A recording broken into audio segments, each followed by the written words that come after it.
berjalan dalam firman-Mu, hatiku siap.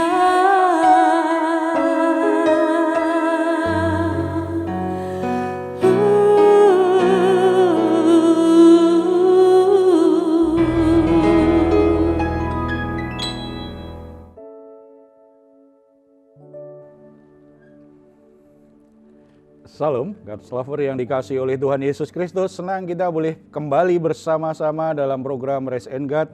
Kita akan menghampiri tata kasih karunia Tuhan, kita nikmati hadirat Tuhan karena kita percaya dalam hadiratnya. Ada pemulihan dalam hadiratnya, ada kesembuhan dalam hadiratnya, ada sukacita dan kelegaan. Mari kita persembahkan korban syukur kita yang terbaik lewat pujian dan penyembahan kita.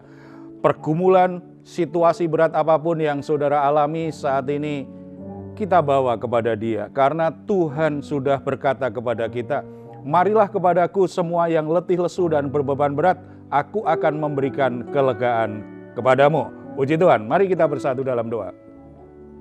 Bapa di surga, kami bersyukur karena anugerah-Mu luar biasa bagi kami semua. Kami boleh menghampiri tata kasih karunia-Mu, tidak hanya mengadukan dan menyerahkan semua beban berat kami, berserah pada belas kasihan-Mu, tetapi kami juga boleh mempersembahkan korban syukur kami yang terbaik bagi-Mu. Biarlah kami semua boleh memuji menyembah-Mu saat ini, dan Tuhan disenangkan, hati Tuhan bersuka cita, dan kami semua sungguh-sungguh boleh menikmati hadirat Tuhan yang kudus itu. Sukacita, pengharapan, dan kelegaan boleh kami nikmati bersama-sama. Di dalam nama Tuhan Yesus kami berdoa. Amin.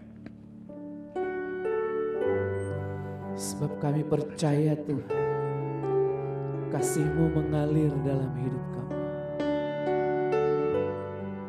Terima kasih Tuhan, Yesus Kristus Tuhan. Hatiku percaya, hatiku percaya, hatiku percaya, selalu ku percaya.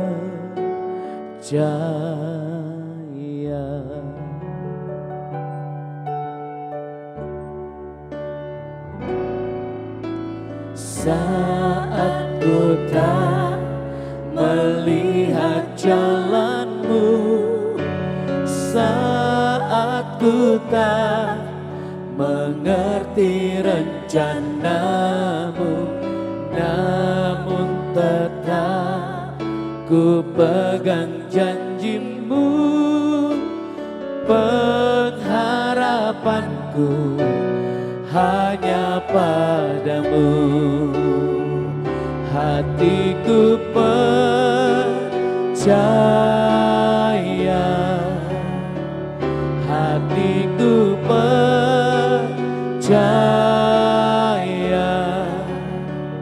hatiku percaya, selalu ku percaya. Hatiku percaya, hatiku percaya, hatiku percaya, selalu ku percaya.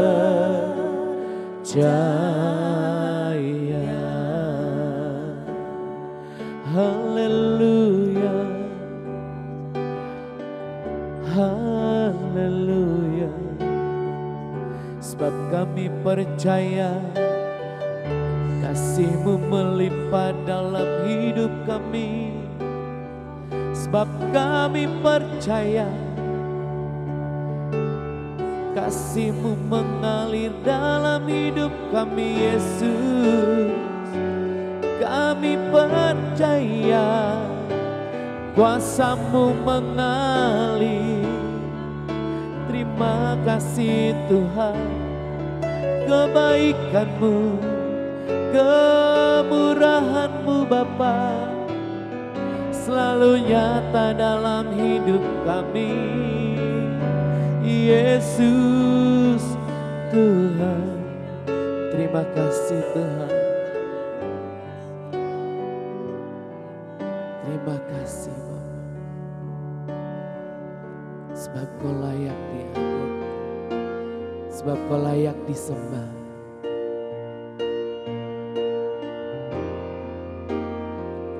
Ku yakin Kau hadir di sini. Amin Tuhan. Ku rasakan Kuasa yang tak terbatas. Ku yakin Kau nyata di sini. Kemenangan terjadi di sini. Ku yakin Kau hadir di sini. Ku rasakan kuasa yang tak terbatas. Ku yakin Kau nyata di sini. Kemenangan terjadi di sini.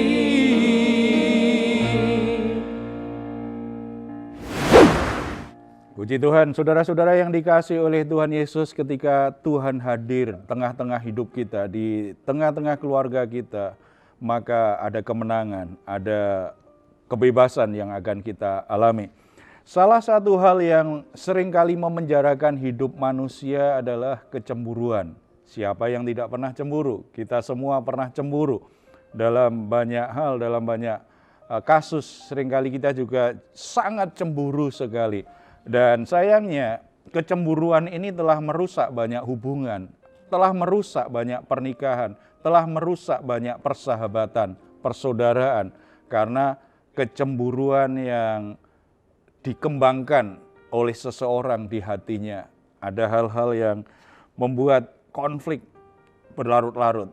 Kecemburuan itu harus dikuasai, harus diatasi dengan baik. Sebelum kita lihat lebih lanjut tentang hal ini, siapa yang pernah cemburu atau siapa yang pernah cerita kasus tentang kecemburuan ini? Nah iya Pak, seringkali cemburu ini memang merusak ya Pak, karena cemburuan itu kadang-kadang nggak beralasan gitu, hanya pemikiran dia aja kan. Nah kalau saya pernah tahu ada suami istri nih Pak ya, nah istrinya tuh kalau suaminya nggak ngangkat telepon, kalau dia telepon nggak ngangkat telepon, tuh langsung cemburu Pak, langsung mikirnya kamu sama siapa tadi? Kok saya telepon nggak diangkat gitu? Kamu lagi ngapain gitu Pak? Dengan siapa? Kadang-kadang suaminya jawab baik gitu ya. Tapi kalau terus-terusan seperti itu kan Pak, kesel juga gitu. Akhirnya mereka tuh bisa bertengkar gara-gara itu Pak. Gara-gara telepon nggak diangkat itu, padahal nggak ada apa-apa sebenarnya. Itu mungkin itu bisa jadi satu contoh kasus ya Pak. Iya. Nah juga tentang persahabatan, saya pernah nih Pak punya sahabat dulu, zaman dulu di SMA. Nah biasanya saya berdua nih sama dia. Nah kadang-kadang kalau misalnya saya pergi sama yang lain, dia tuh cemburu gitu, katanya kok gue nggak diajak. Ada rahasia yang mau dibilangin ya, atau wah ini udah berubah nih, kita nggak sohib lagi nih. Nah kayak gitu tuh Pak, hal-hal seperti itu merusak. Akhirnya sempat saya terputus hubungan saya sama dia, karena maksudnya dia jadi aneh gitu. Jadi saya sempat terputus, tapi akhirnya ya puji Tuhannya balik lagi, karena dia udah ngerti gitu loh. Seperti itu sih Pak. Ya itu temanmu yang cemburu dengan suaminya karena nggak ngangkat telepon tadi, sebaiknya bercanda tapi ya, menikah dengan penjaga wartel yang selalu siap terima telepon. Enggak lah ya.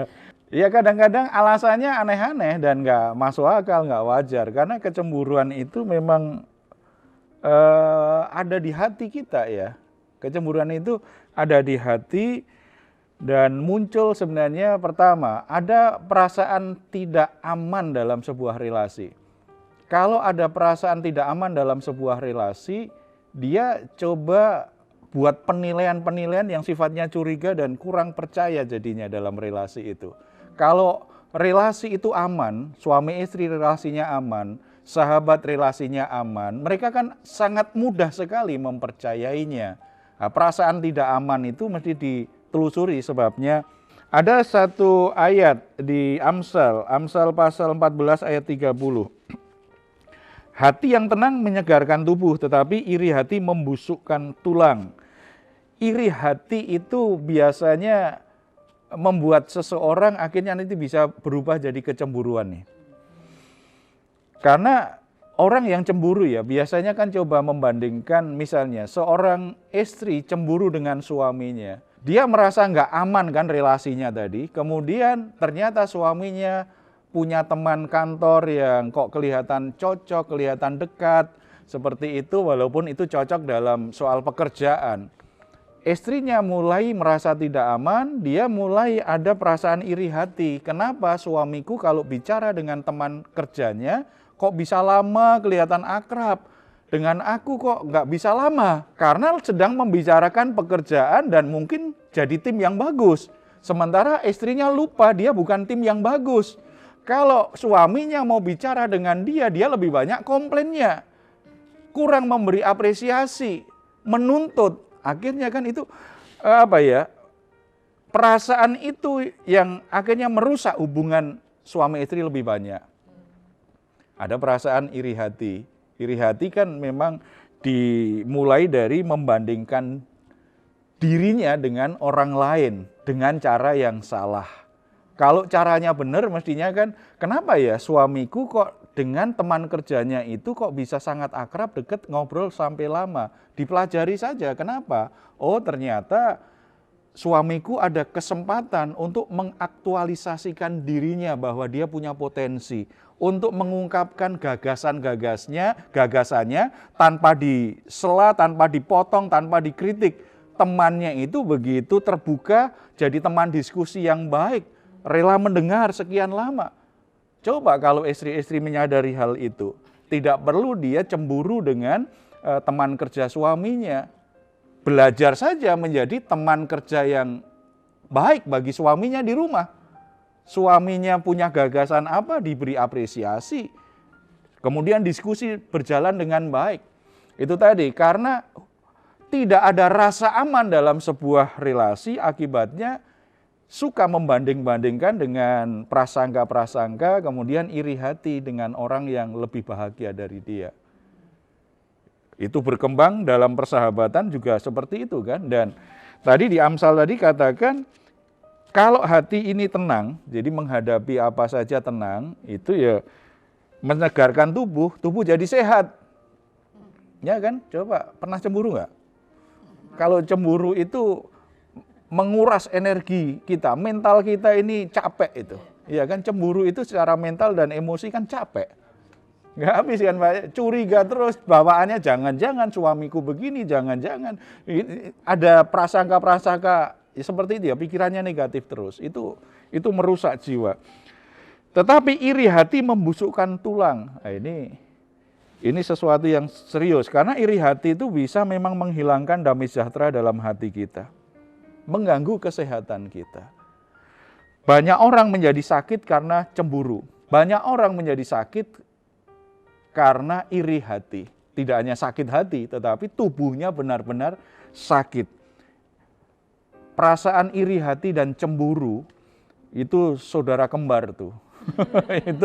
itu akan merusak damai sejahtera di hati kita, merusak kesehatan mental dan emosi kita, dan bisa merusak kesehatan kita secara fisik, selain relasi kita jadi rusak.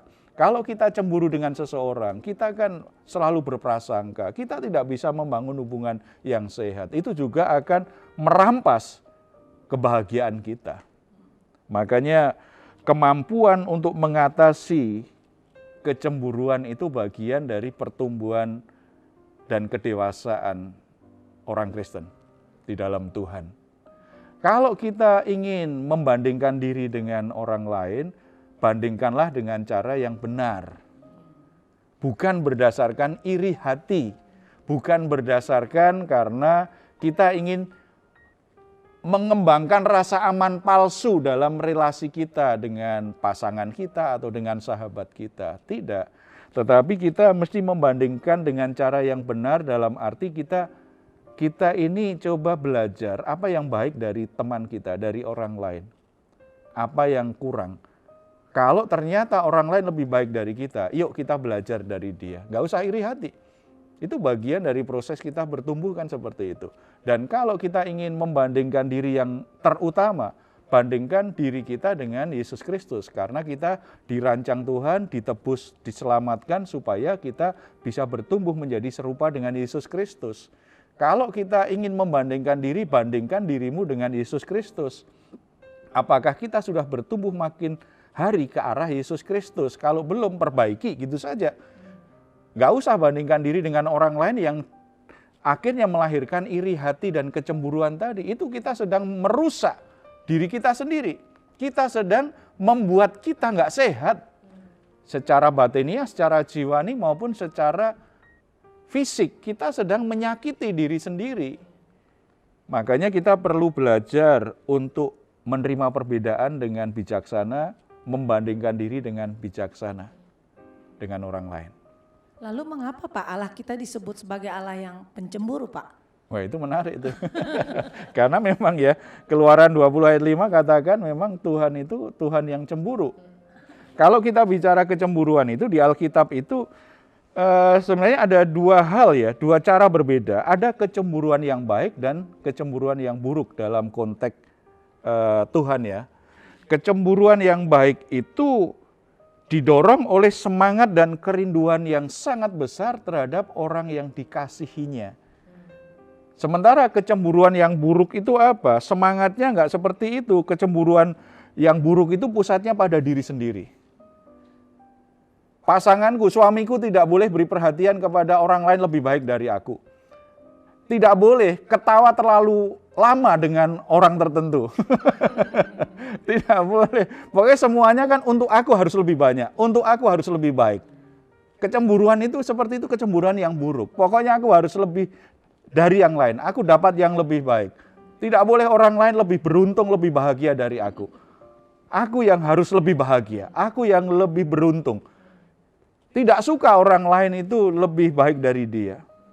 Itu kecemburuan yang buruk. Itu biasanya banyak di situ. Tetapi Tuhan tidak. Kecemburuan Tuhan itu didorong oleh kerinduan yang besar dan kasih yang besar untuk orang yang dikasihinya karena menginginkan manusia yang dikasihinya itu tetap bisa menikmati kasihnya yang sempurna. Tidak tersesatkan oleh berhala-berhala dunia ini. Tidak tersesatkan oleh semua pengaruh-pengaruh yang justru akan merusak hidupnya. Motivasinya bukan dirinya, tetapi motivasinya kasihnya.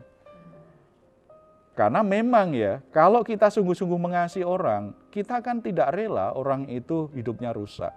Kita tidak rela orang yang kita kasihi sesat jalannya. Orang yang kita kasih akhirnya hancur hidupnya. Tidak, kita akan melindungi dia. Kita akan bagaimana caranya supaya orang yang kita kasih itu tetap bisa bahagia. Orang yang kita kasih tetap jalannya benar, tetap bisa menikmati hidupnya dengan sukacita. Dan potensinya bisa berkembang dengan baik. Dia bisa meraih masa depan yang terbaik. Kalau orang mengasihi kan orientasinya pada orang yang dikasihinya, bukan pada egonya. Kecemburuan Tuhan itu didorong oleh kerinduan seperti itu, kasih seperti itu. Jadi bukan karena dia cemburu, enak aja orang lain dapat keuntungan dari kamu. Enggak, bukan niat-niat yang buruk, enggak. Niat untuk melindungi umat yang dikasihinya. Jadi kepentingannya seperti itu. Kecemburuan yang seperti ini ternyata juga pernah diucapkan oleh Paulus. Aku cemburu kepada kamu dengan cemburu ilahi. Ini maksudnya. Jemaat di Korintus itu luar biasa dipengaruhi dengan pengaruh-pengaruh yang sangat buruk dan ini bisa merusak kehidupan orang-orang Kristen di Korintus. Pengaruh-pengaruh ajaran, pengaruh-pengaruh dari orang-orang yang menyesatkan mereka itu harus diwaspadai sedemikian rupa. Walaupun di antara mereka tidak sempurna, mereka saling bertengkar satu sama lain. Jemaat Korintus itu jemaat yang yang banyak konflik. Tetapi Paulus ingin melindungi jemaat ini karena kasihnya. Aku cemburu kepada kamu dengan cemburu ilahi. Maksudnya dia tidak rela jemaat ini menuju kesesatan dan berantakan luar biasa. Kerinduan dia adalah jemaat ini terus bertumbuh dalam kasih karunia dan kebenaran Tuhan dengan baik.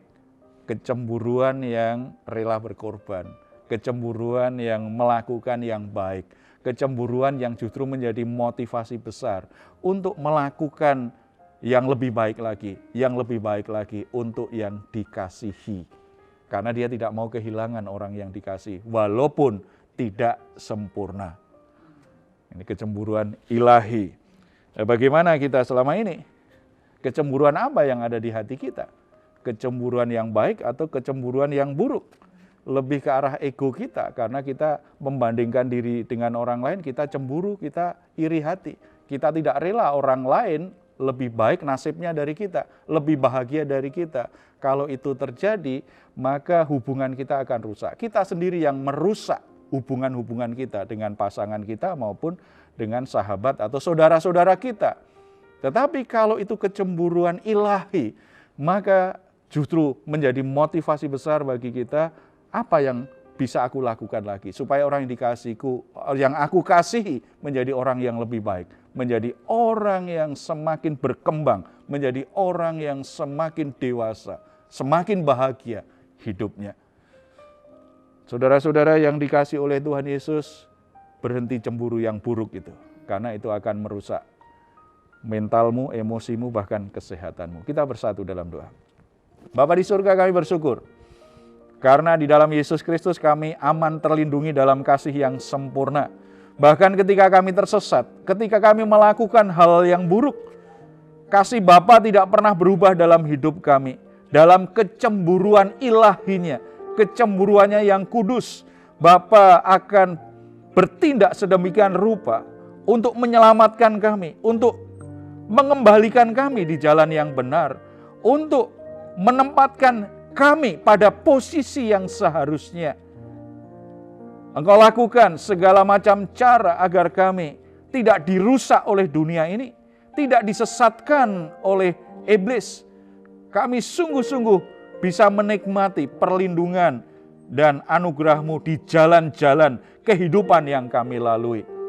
Bapa di surga, ampuni kami kalau kami membiarkan iri hati dan kecemburuan bercokol di hati kami.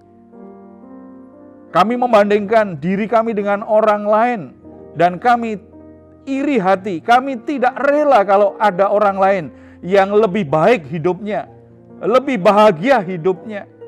Tuhan ampuni kami. Biarlah kami semua boleh menguasai dorongan-dorongan iri hati dan kecemburuan ini dengan tegas. Kami tidak dikuasai lagi dengan hal itu. Kami bisa menerima diri kami sebagai orang yang dikasihi Tuhan, sebagai orang yang istimewa dan berharga di hadapan Tuhan. Itu cukup Tuhan. Kami tidak perlu membandingkan diri dengan orang lain yang justru membuat kami menjadi iri dan cemburu dengan mereka. Bapa di surga, hamba-Mu berdoa untuk orang-orang yang sedang dalam pergumulan yang berat karena perasaan tidak nyaman dengan dirinya, sehingga mereka menjadi lemah secara fisik, bahkan menjadi sakit. Mari Bapa, Engkau menjamah hatinya supaya mereka bisa melepaskan pengampunan, supaya mereka bisa melepaskan semua emosi negatifnya dan bisa menerima dirinya apa adanya sebagaimana Tuhan sudah berikan kepadanya. Tuhan mengambil semua perasaan iri hati dan kecemburuan, yang ada adalah perasaan aman, perasaan dikasihi, perasaan diri yang baik. Karena kami percaya Tuhan tidak pernah salah menciptakan hidup mereka. Terima kasih Bapak, Tuhan jamah yang sakit dalam nama Tuhan Yesus Kristus. Sehingga ada kesembuhan, ada kelepasan, Amin. ada pemulihan terjadi dalam kehidupan anak-anakmu. Pernikahan-pernikahan yang menjadi rusak karena kecemburuan antar pasangan, kiranya Tuhan juga pulihkan dalam nama Tuhan Yesus Kristus. Hubungan mereka kembali diwarnai dengan saling mempercayai dan saling mengasihi. Demikian juga persaudaraan-persaudaraan, baik di dalam gereja maupun persaudaraan di masyarakat, dalam persahabatan, kiranya juga dipulihkan. Tidak ada lagi saling cemburu, saling iri hati, tetapi mereka bisa saling menerima, saling mendukung, bahkan saling mengasihi satu sama lain. Supaya semuanya boleh menikmati hubungan yang sungguh-sungguh menyehatkan jiwanya, menyehatkan batinnya Bapa. Terima kasih Bapa di surga. Terpuji namamu. Kami terus berdoa untuk bangsa dan negara kami. Damai sejahtera Tuhan turun atas bangsa ini. Damai sejahtera yang luar biasa turun. Sehingga semua gangguan-gangguan keamanan atau apapun, berbagai permasalahan, itu semuanya terkendali karena Tuhan bekerja membela bangsa ini. Terpuji namamu. Dalam nama Tuhan Yesus kami berdoa. Amin. Saudara-saudara yang dikasihi oleh Tuhan Yesus Kristus, saudara adalah orang yang dikasihi Tuhan. Saudara diterima apa adanya. Jadi belajar melihat dirimu sebagaimana Tuhan melihat. Tidak perlu iri hati dan cemburu dengan orang lain. Miliki rasa aman di dalam Kristus, bukan di dalam kesempurnaanmu atau kesempurnaan hubunganmu. Kalau saudara-saudara memiliki pergumulan dan membutuhkan dukungan doa, silahkan menghubungi di nomor telepon yang tertera di layar saudara. Tim doa kami akan berdoa untuk saudara-saudara semua, supaya ada anugerah Tuhan dilimpahkan dalam hidupmu. Kalau saudara ingin memberikan komentar, silahkan menuliskannya di ruang komentar di channel Diaspora TV. Kami tunggu. Mazmur 4 ayat 8 sampai 9. Engkau telah memberikan sukacita kepadaku lebih banyak daripada mereka ketika mereka kelimpahan gandum dan anggur. Dengan tentram aku mau membaringkan diri lalu segera tidur. Sebab hanya Engkaulah ya Tuhan yang membiarkan aku diam dengan aman. Selamat malam, selamat beristirahat. Tuhan Yesus memberkati kita semua. Amin. Ku yakin Kau hadir di sini. Ku rasakan kuasa yang tak terbatas. Ku yakin Kau nyata di sini. Kemenangan terjadi di sini. Kemenangan terjadi di sini.